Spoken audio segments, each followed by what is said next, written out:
everybody, and welcome to 2MB Studios. It is Monday night, and that means it's time to play That Sounds Right. If you're joining us for the first time, this is the game show where it doesn't matter who has the right answer. It just matters who sounds right. With me tonight is my co-host, Will Actually.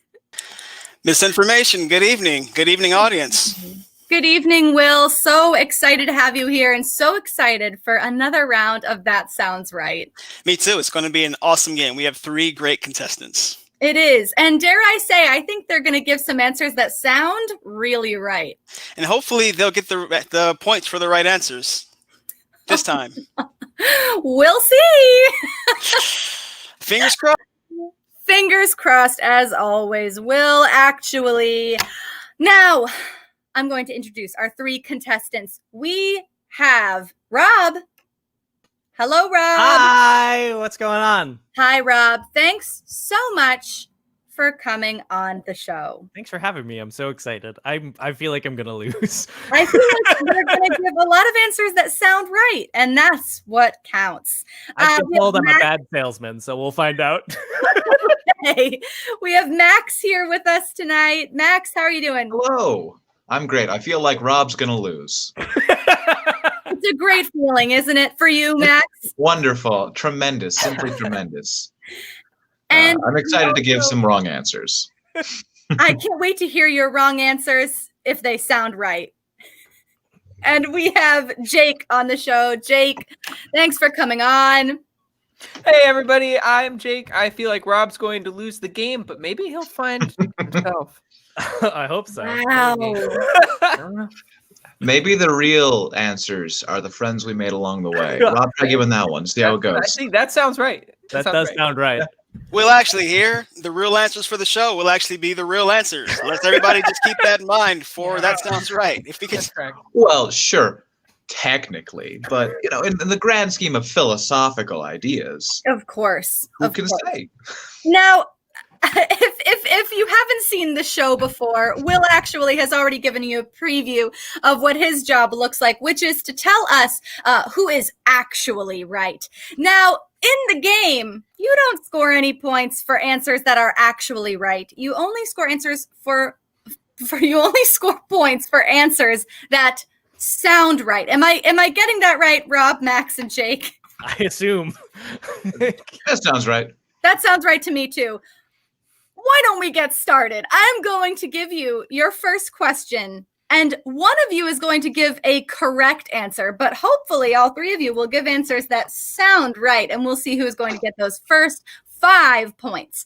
Our first question is, what is the scientific unit mo used to measure? All right. There's a scientific unit. It's used to measure something. We don't know what. It's called a mo. Rob, what's your answer? Oh, I believe, and I would say, correct me if I'm wrong, but you can't. I believe this is a measure of amplitude used to measure not sound, but like frequency for electronics. Frequency for electronics. Rob, that is your answer. And honestly, I know you said you were going to lose, but that answer sounded pretty right to me. Thanks. I can't tell you if you're right or wrong because I have no idea. Max, what's your answer? Well, interestingly, mo is the scientific unit used to measure flavor intensity. It's used mostly by food companies such as Doritos, Oreo, that sort of a thing, to ensure that the flavor intensity doesn't vary between any of their various products. Audience members, for those of you who don't know, Oreo and Dorito are snack foods, I believe. Right. I believe that's true. And Jake.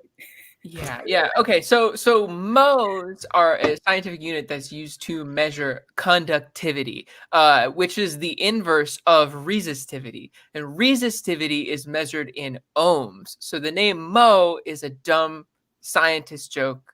It's ohms backwards, and it's the inverse of an ohm. It's ohms Backwards. Ohms measure resistance. Mohs measure conductivity, which is the inverse of ohms. All right. So Jake is making sort of a spelling riddle here. It's a bit, which is everyone loves bits in science. It's what they're known for. Scientists are scientists are known for their great sense of humor. Absolutely. Yeah, exactly. They're that holds up with my experience. Yeah, they don't see it as a sign of weakness. They don't see it as something to be attacked. Okay. Not at all. This is a great example question because we have 3 very different answers. And audience members, I need a lot of help with this because a lot of people have told me that they think that I actually know the answers. There's a conspiracy going on that I know the answers and that I'm getting them wrong on purpose. And I need to promise you that is absolutely not true. I don't know. Sounds like something you do. Sounds pretty right to me. I'm pretty sure that Max's answer is made up because flavor is measured in blastos, which is when you have a flavor blasted, that means you've maxed out the blastos. I'm pretty sure Jake's answer is wrong because scientists are funny, but they're not that funny. They are not full bit, like commit to the bit funny. Right. That is hilarious. It is hilarious. Very funny. Rob, you're presupposing that anyone finds Mo funny at all. Well, Larry and Curly sure don't, but the rest of them. Larry and Curly, Mo's their leader. Don't know, are friends of Max's.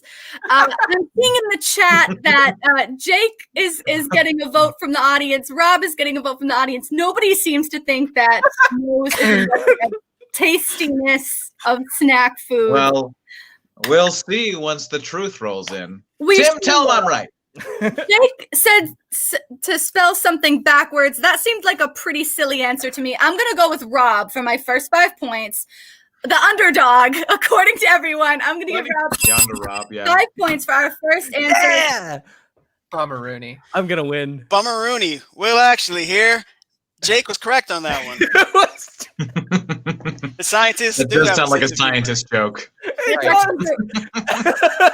okay. That's actually the reason, Jake, because it's backwards.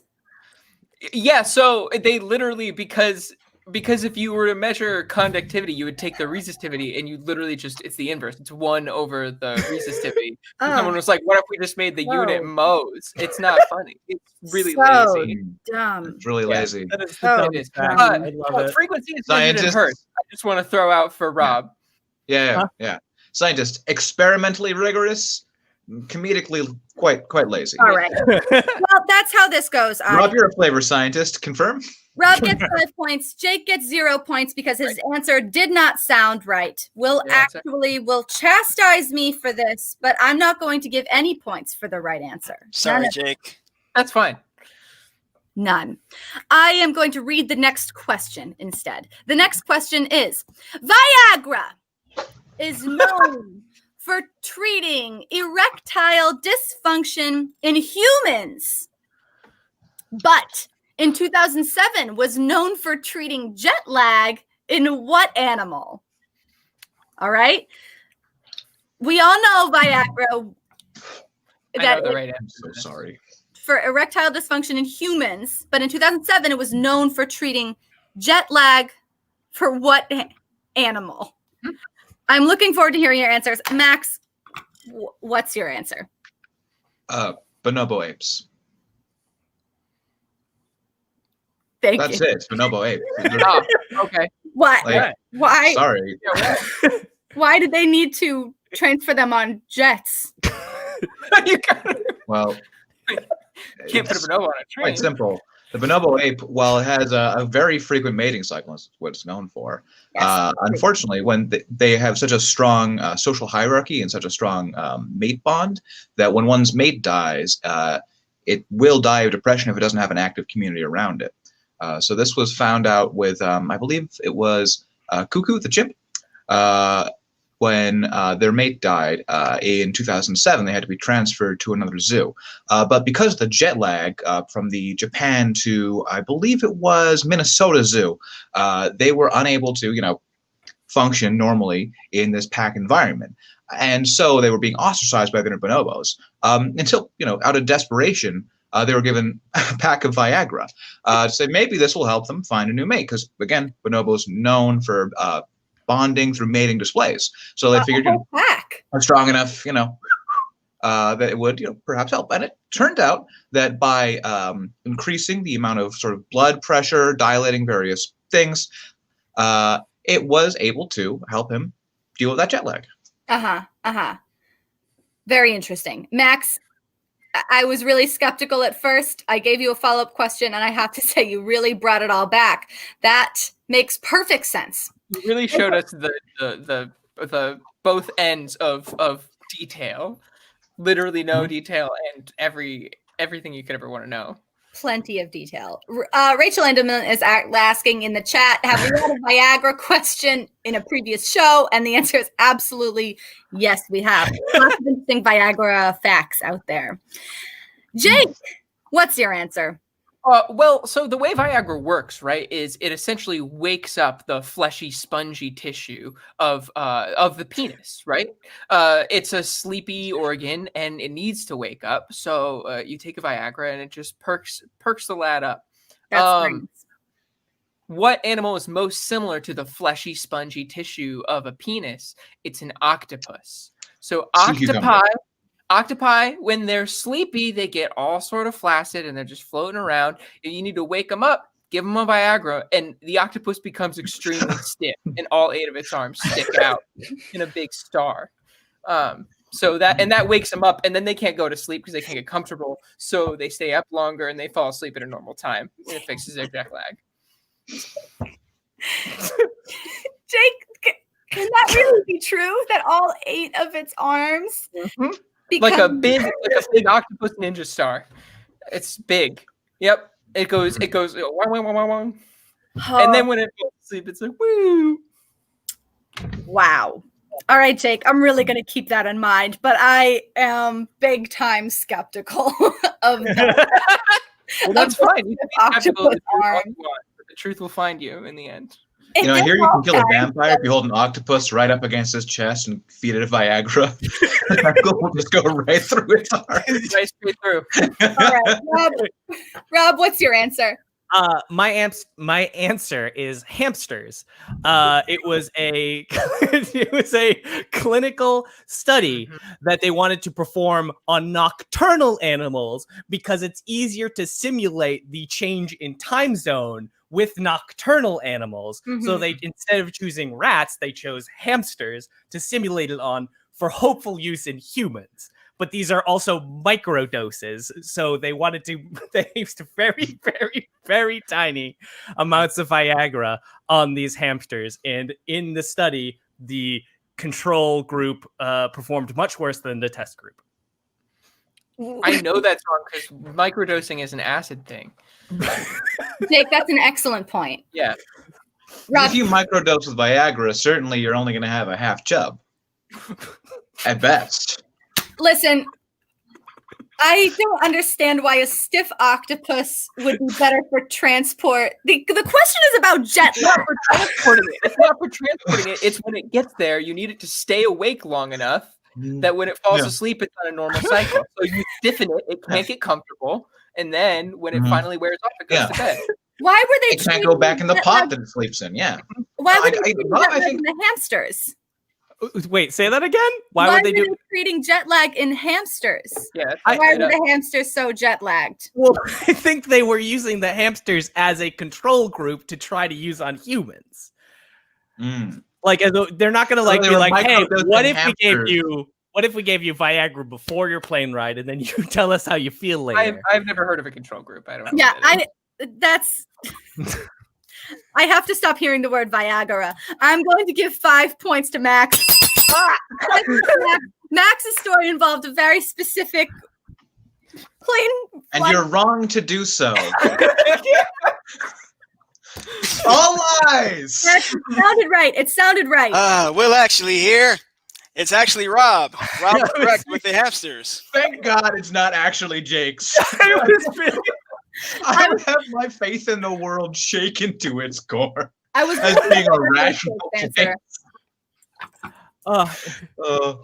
Yeah, this was done by Quilmes National University in Buenos Aires, Argentina, for some reason. Yeah, it did not sound right, Rob. I know. As I was saying it, I was like, "Oh no, I can't." No points to Rob, 5 points to Max. Hey. That's my final answer. I have to move on from question 2. Question 3. It's technically we're the contestants, but it does feel like you're the one on trial in the line of fire. It does. I'll tell you what, I am the one who also catches, I think, the most flack from Will as well as the audience. I don't want to see a picture. Of the octopus? It's missing arms. Octopus has 8. This is 8. Yeah. Question 3. Which founding father had a pet mockingbird, and what was its name? Which founding father had a pet mockingbird, and what was its name? Okay, I need the name of the founding father. I need the name of the mockingbird. Jake. The founding father that had a mockingbird was John Hancock, and the mockingbird's name was John Hancock. John Hancock taught the mockingbird to say John Hancock. This was he was a bit of a he was a pretty nervous guy. He was always worried that somebody would break into his home. Sure.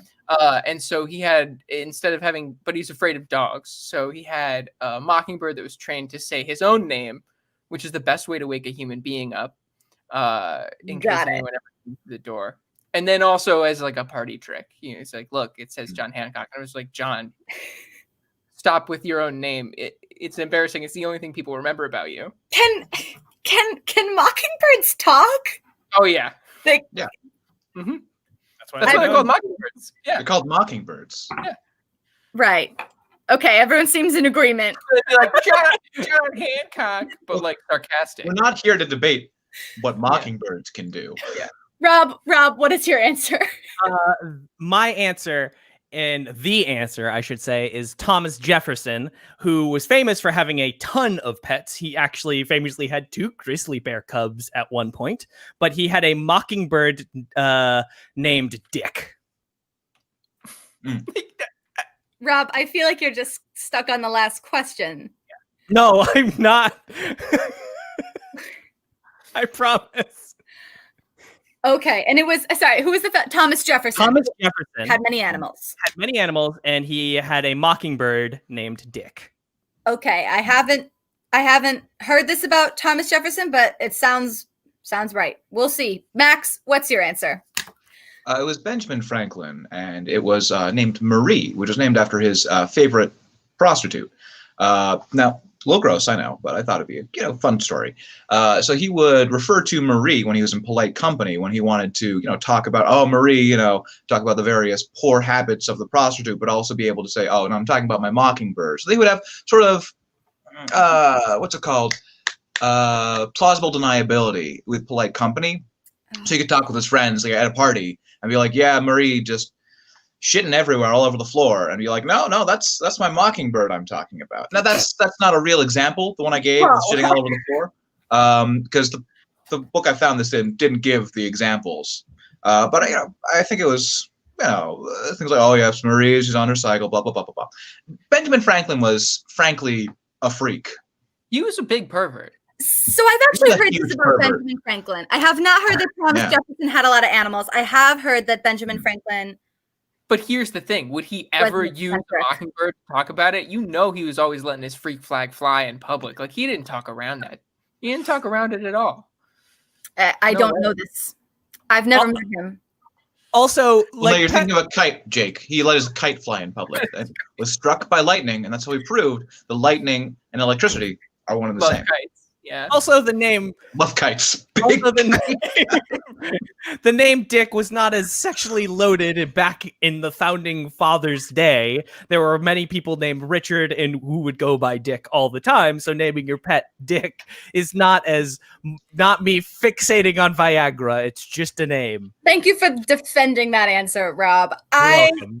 I have to say, there's some support in the chat for Max. Rachel says, Max sounds right, which is true. Rachel says, also sex work is fine, also true.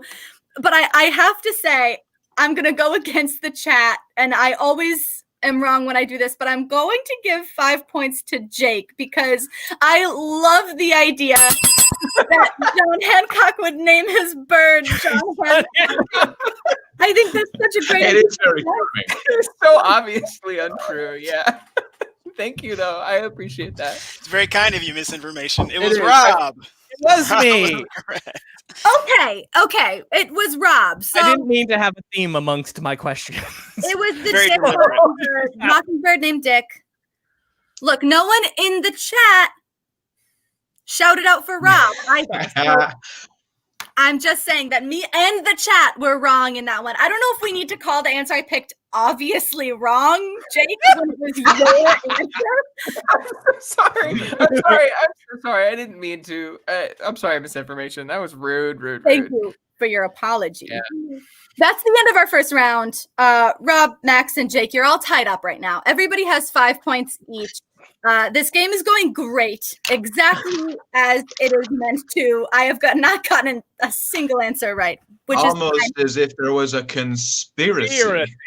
I am the host. Conspiracy. It is my job to give points, not to seek the approval of the contestant. And I'm going to ask, Rob, you were the underdog at the beginning of the game per your own Under Rob. volition, and now you have a tied game. How do you feel? What do you want to tell the audience? Oh, I feel great. I feel like it was a good strategy, really Sun Tzuing my way in, just sort of making everyone think I'm going to lose, and honestly, setting my own expectations low. I also would like to plug some stuff, if that is okay. So, Right for it. I am on several podcasts. You can find me on the Adventure Incorporated podcast, which you can find on any of your favorite pod things.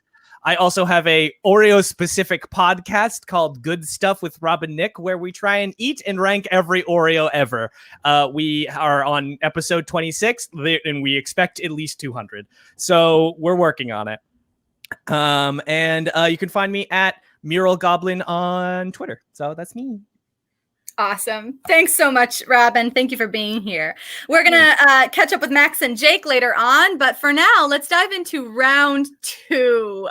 We're going to go about 1,000 times quicker this round, so contestants, be on your toes. The first question is, what is the origin of the tradition of kissing under the mistletoe? How'd that get started? Rob, what's the origin of kissing under the mistletoe? The origin of kissing under the mistletoe comes from a Germanic tradition that is the herbs representing the mistletoe are actually representative of fertility. Ah, so it was... Kissing under the mistletoe is like the sort of sanitized version of what they're implying for you to do under the mistletoe. I 100% believe that, Rob. It sounds really right to me because all Christmas stuff is like pagan as hell. It really is super pagan. That's a tough answer to beat. Max, what's your answer?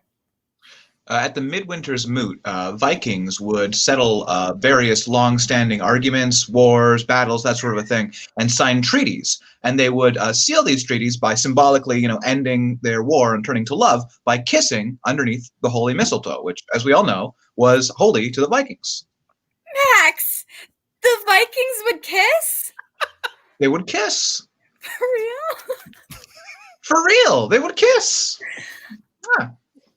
That could be true. That doesn't It's sound true. right at all. I'm sorry, but regardless of how it sounds, I that's the don't truth. think Max is right. I really, really hope Max is right. Jake, what is your answer? So the kissing under the mistletoe is in fact a pagan rite. It originally has nothing to do with Christmas. It has everything to do with Yule and the solstice. On the night of the solstice, at the darkest part of the night, families would come out and hang mistletoe and kiss underneath it, and that was a blessing for a short winter and a bountiful harvest next year. Ooh, short winter, bountiful harvest. Rob's answer was fertility.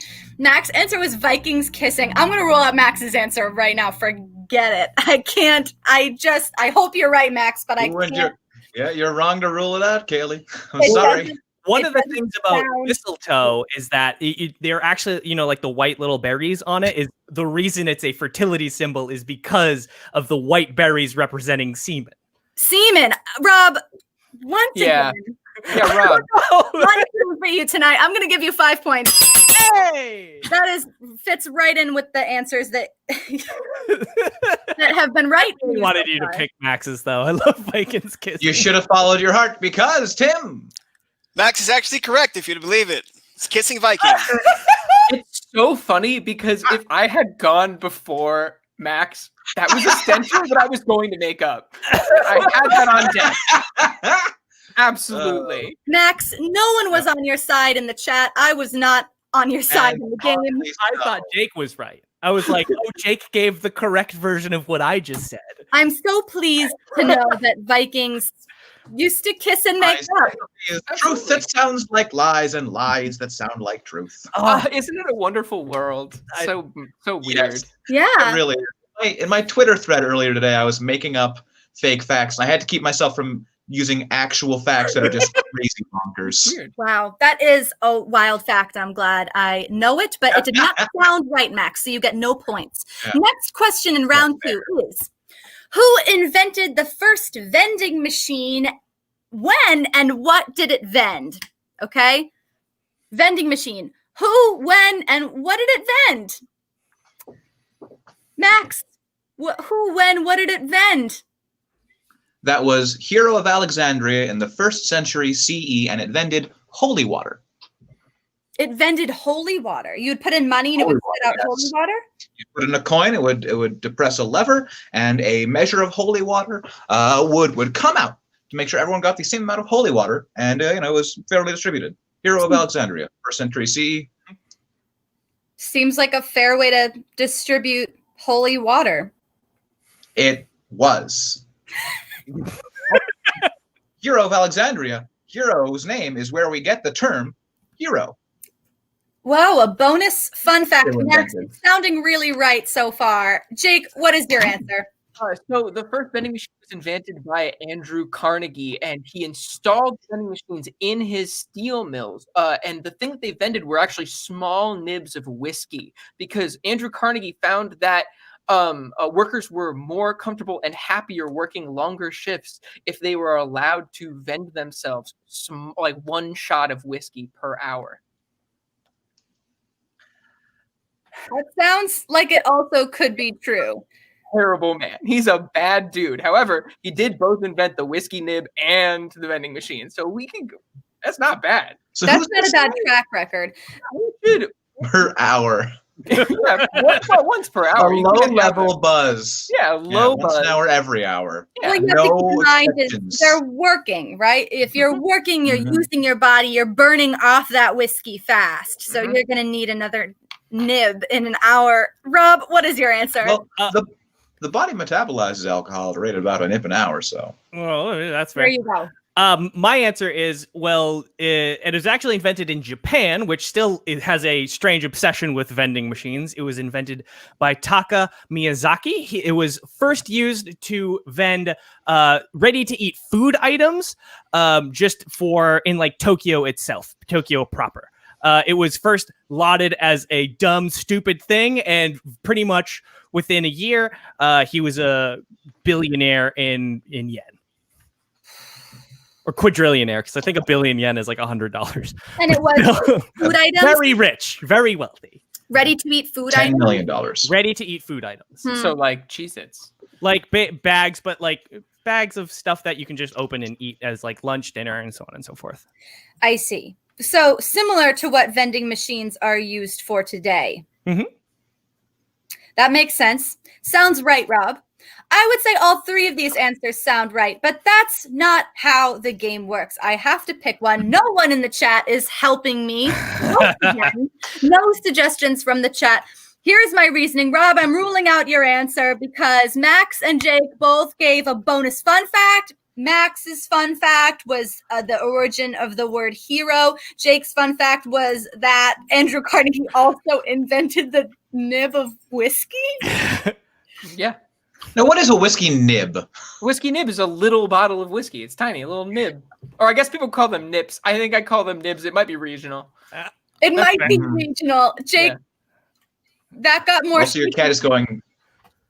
I do Yeah, know. my that cat it's- is losing it behind there, and I think that's very cute. I need to get her hourly whiskey nib. Point to Jake's corner. Yeah. It's true, Jake. Jake, your answer caught a little bit of flack in the chat, so I'm going to go ahead and be safe, and I'm going to go with Max's answer, which has caught no flack in the And chat. Max, No, Jake, no more. God. 5 points to Max. And Will actually here. You're right. Hero of Alexandria. So exciting. That's bananas. I lost it when I said per hour. That was Really I gave flew it close away. to the sun. a mandatory hourly whiskey nib. Nip of Might have whiskey. And if you didn't take it, It's the kind they of made you. batshit thing from the Industrial Revolution that you could believe, you know? Yeah. Yeah. Oh, I did. Yeah, no, absolutely. I did. I was very close to going with that answer. Aaron, I need to should give say more it fun in the chat. facts. That's really what disqualified my answer. Yeah, you needed to add a special You fun gotta fact. give We have just one enough more detail. question. One more question in round 3, and it is: John Brinkley was a quack doctor who ran for governor of Kansas in 1930. What bogus medical procedure brought him enough popularity to consider a bid for political office? Okay. Quack doctor, John Brinkley, 1930, bogus medical procedure. What was it? In 5 seconds, Jake, what was the medical procedure? So John Brinkley advertised a cure for male infertility, which involved slitting open the scrotum and inserting a goat testicle. And in fact, and then sewing it back up. And in fact, he actually had a pen of goats out behind his clinic, and people who came to get the procedure could come and find the goat that they identified most with, and they would use that goat's testicles in the procedure. Oh, Jake. Oh, my God. Real life is weird. We Rob, just established that it's weird. what is your answer, Rob? The answer was using leeches, actually, but not just on any specific spot. It was actually using leeches on the lid of your eyes, and using the leeches on the lid of your eyes was believed to help increase blood flow much more. And the procedure was so popular that he actually started getting referrals from people, and that's how he used it to actually start his political run for political office. Leeches on the eyes. Yes, to help with heart problems and all sorts of blood flow issues. Okay. I hate Cardiac. this question. Max, what's your answer? It's yucky. Well, misinformation. John Brinkley was, of course, the inventor of child-safe heroin.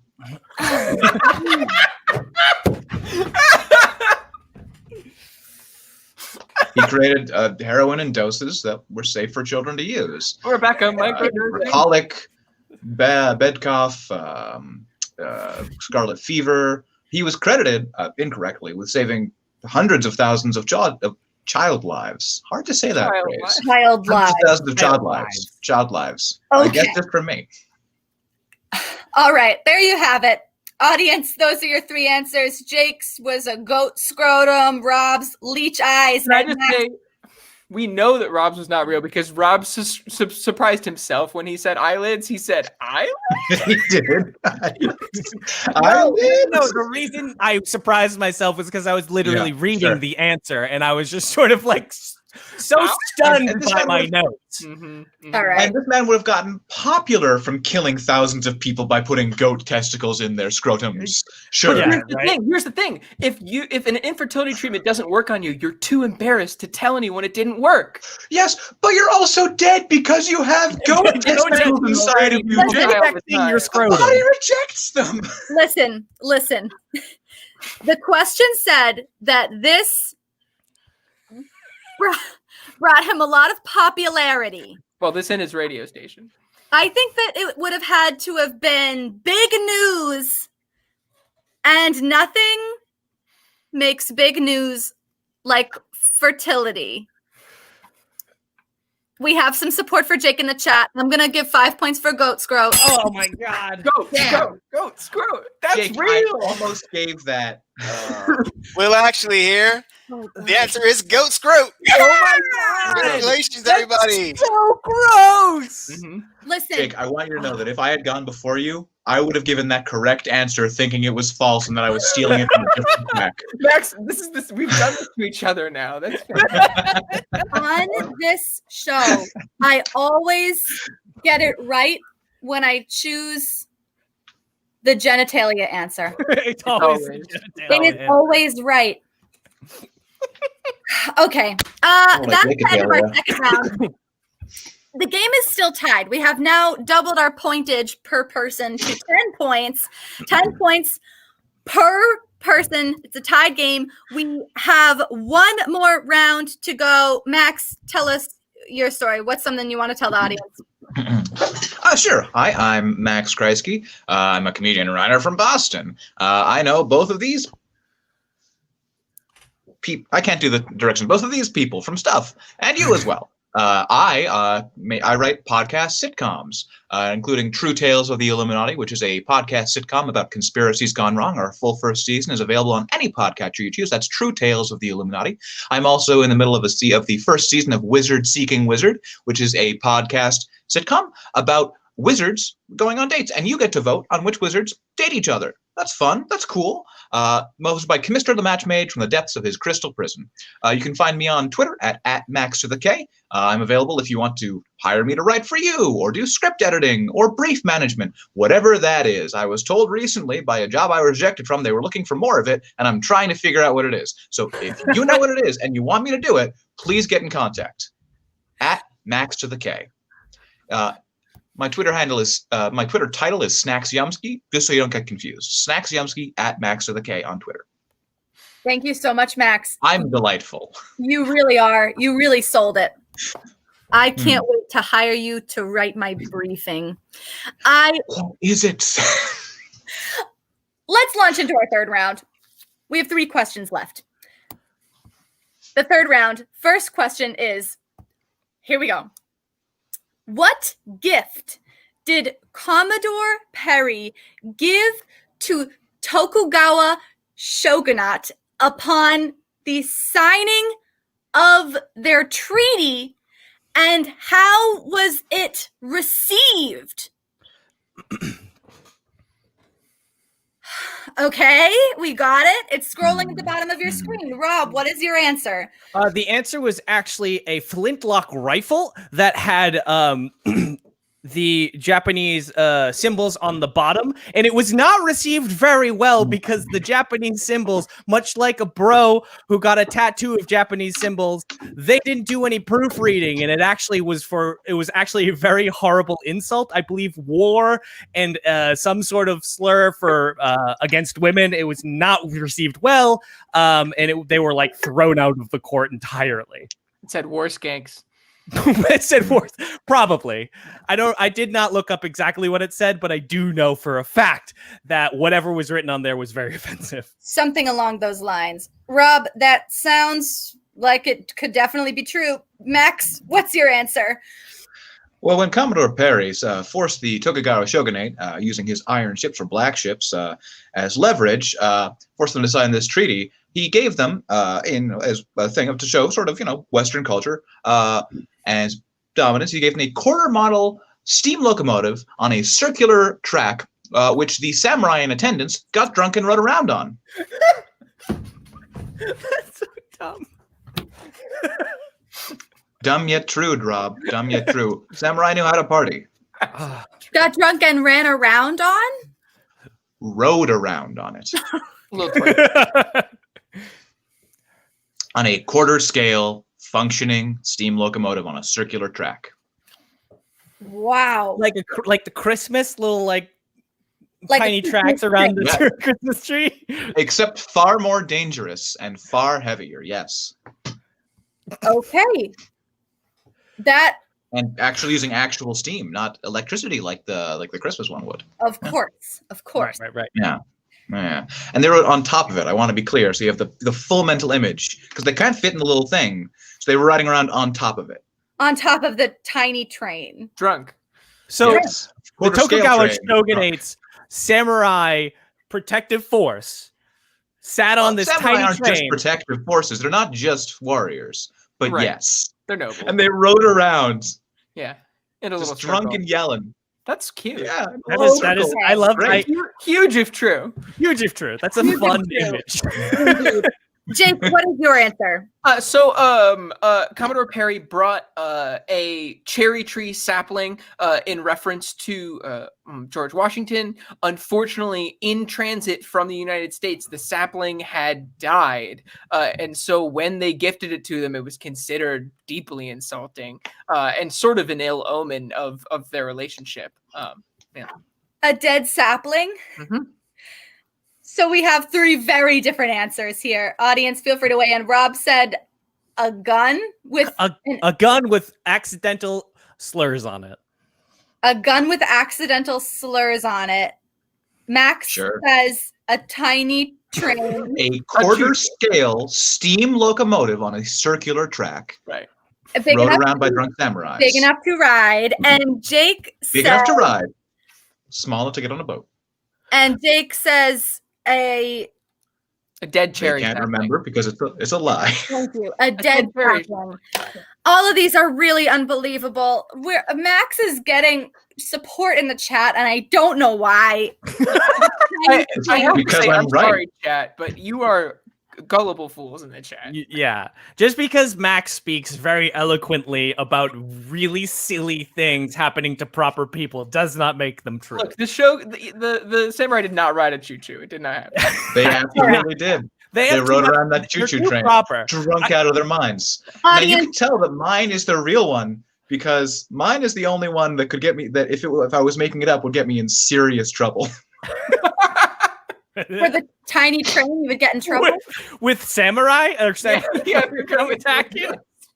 Yeah. Well, no, just like in terms of like if I was making this up, it would be something terrible to say about people if this was fake. But history is awful. By far, the most reasonable sounding answer to me is Jake's. This is a show about what sounds right. I'm giving 5 points to Jake for the dead sapling answer. Their Not answer true. sounded the most right. I bet it's Max. Would you believe that it's actually the samurai riding around on the choo-choo train? Oh, That's that's the right answer. So sorry. I'm so happy. The tiny train. Tiny train. A quarter Max, you get those scale. points? Oh, absolutely not, Will, actually. We will not be giving points for an answer like that. It does not sound right to Got me. robbed. Well, you tried. So just really quickly, we have 12 minutes left to the show. Thank you. Mhm. All right, contestants, you get 5 seconds to answer this question. The birthplace of the modern fortune cookie is disputed to have been in which 2 cities? And what did the fortune cookie submitted for evidence say? You have to name 2 cities and the cookie sentence. What it said in the fortune cookie. Max, go. What 2 cities? What did the Los Angeles and San Francisco, and the fortune cookie said you have chosen to eat at a particularly fine restaurant.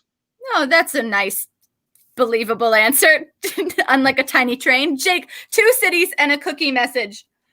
Louisiana and Arkansas City, which is and they said Arkansas City. And what's the cookie message, Jake? the cookie message said the cookie message Welcome to Arkansas City. Our principal export is Arkansas. Jake, what's the cookie message? No, Max is right. That's what he said. It was welcome to Arkansas City. The grass is green and Arkansas is the city. Okay, Rob, 2 cities. It was, the 2 cities were the 2 cities were Los Angeles and San Francisco, and the fortune cookie said San Francisco judge who rules for LA not very smart cookie. Y'all know that Kansas City is a real city, right? And if you put R in front of it, it is not real anymore.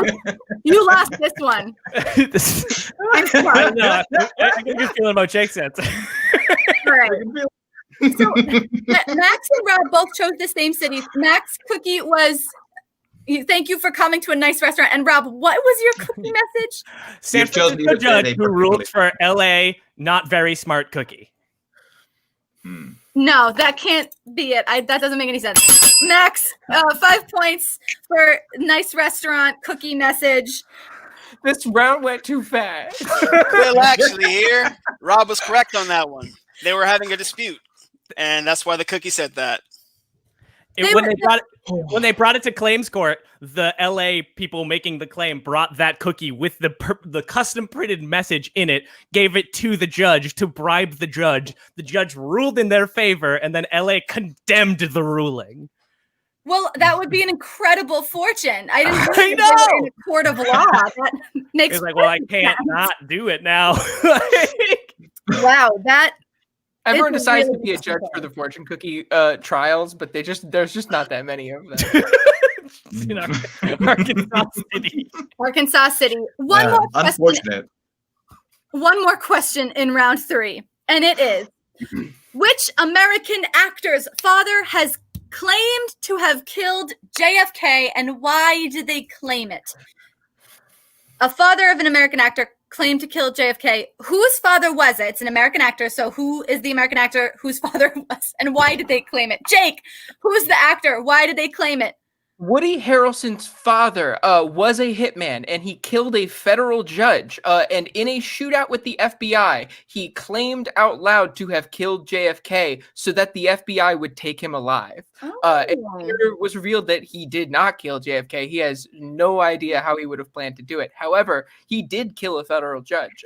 But he claimed to have killed JFK to get out of a deadly firefight. Wow, Jake, that's a really convincing answer. You've put yourself back in this game. Rob, what is your answer? It's a place in Arkansas City.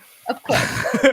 My answer, the correct answer, is Matt Damon's father actually claimed to have killed JFK. It was a publicity stunt. He was very jealous of his son's publicity, and he had been cut out of the family, so he was trying to get back into the spotlight and get some easy money. Okay, Matt Damon's father out of jealousy of Matt Damon. Mm-hmm.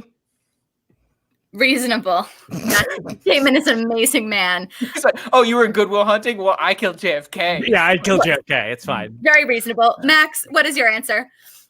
Well, of course, we all know it was Lee Harvey Oswald Jr.'s father, Lee Harvey Oswald, who killed JFK. And it was for money for the CIA. Was Lee Harvey Oswald an actor? Lee Harvey Oswald Jr. was. Oh, Junior. Yes. I've never heard of him. I've Star of the age. He's not very famous. Not screen. Lee Harvey Oswald Jr. Look it up. You can Google it right now. Max, that's not how the game goes. I'm not going to stop hosting the show and Google Lee Harvey Oswald Jr. Lee Harvey Oswald Jr. He was a trained Shakespearean actor, and his father, Lee Harvey Oswald, killed JFK because he was hired by the CIA to do it. Here's the a thing. lot of If words this for is a about lie. Woody Harrelson, it's a fun fact. And if it's about Lee Harvey Oswald Jr., it's not a fun fact. No, exactly. I And if it's about Matt Damon's History is father, always it's a fun. sad story that they'll make a movie about. am going to give Jake 5 points for this. That sounds like a fun fact to me. And that's a reasonable answer as to why someone would claim that American tragedy. And you got it right. Woody Harrelson's father. I wanted it to be Max's. I wanted it to be real. Romantic. I did love your answer. I'll tell you what, everybody. We have one round left, and it is the bonus lightning round. During this round, I give no bonus points. Only you can give the bonus points in the chat. Here's how you do it. Someone's name with a +1, and I will give them a bonus point for their bonus lightning round answer that to you sounds right. The points right now are Rob is in last place. The underdog has gone under. Max is right in the middle.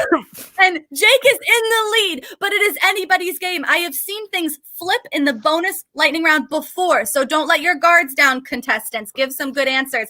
Our first question in the bonus lightning round is, what is this, Jake?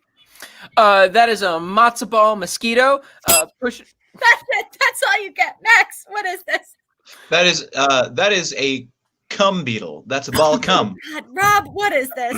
That's a cocoa beetle rolling a ball of cocoa. Will, actually, what is this actually? It's a dung beetle, not a cum Thank beetle. you. Max. Not a cum beetle. Thank you. Next question. Wait, what? Jake, who is this? That is Ginkgo biloba. He is the mascot for Earl Grey tea. Max, who is this? That is Lee Harvey Oswald Jr. in full kabuki makeup. Rob, who is this? It's a character from an anime called Death Note. He's an evil death spirit. Will, who I is this? don't actually? remember his name. Rob is right, and his name is Ryuk. Yeah, Ryu. That's what it is. Thank you. Next question. Oh. What, Jake, what is this? That is a Norse burial mound. Max, what is this? That's a big dead snake. Rob, who is this? Phallus Golf Course International. Will, what is this actually? It's the Great Serpent Mound in Ohio. Great I was Serpent close. Mound. Next question. Jake, what is this? That is the oldest cheese knife known to man. It was wielded by Genghis Khan. Max, what is this?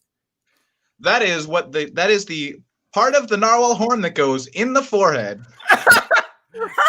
It's Rob, it's part of an obscure spear called a yickle wad that's used to slay foes. Will, what is this actually? It's used for slaying something, all right? It's a circumcision knife. Oh God! Whoa. Next question. Jake, what is this? That is the original brain teaser puzzle. It was invented by God and Jesus. Max, what is this? That is the signature of pop electronic artist Anti.